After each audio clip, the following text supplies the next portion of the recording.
Est-ce que vous avez l'impression qu'Israël va se dire bon, bah, c'est le moment? Et dans quelle mesure vous voyez les États-Unis venir en soutien?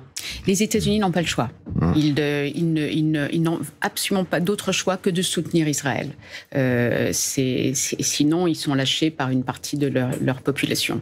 Leur population. Sinon, ils sont lâchés par une partie de leur population.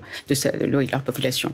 Mais ce qu'il faut savoir, c'est qu'ils sont entraînés dans ce conflit par Israël. Ils n'ont aucune envie, et c'est même l'administration Biden a été profondément humiliée par ce qui vient de se passer, parce que l'administration Biden, depuis des jours, des semaines, travaille avec les Français d'ailleurs, à un cessez-le-feu à Gaza, mais aussi au Liban, parce qu'ils voient bien que le conflit se propage, s'étend, et que le risque aujourd'hui est énorme.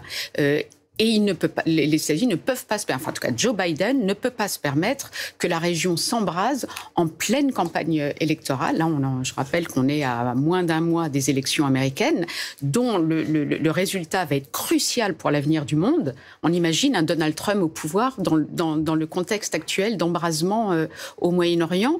Donc pour Joe Biden et Kamala Harris, bien sûr, encore plus, c'est extrêmement préoccupant, mais ils ne peuvent pas ne pas être totalement en soutien d'Israël, sinon ça leur serait totalement reproché.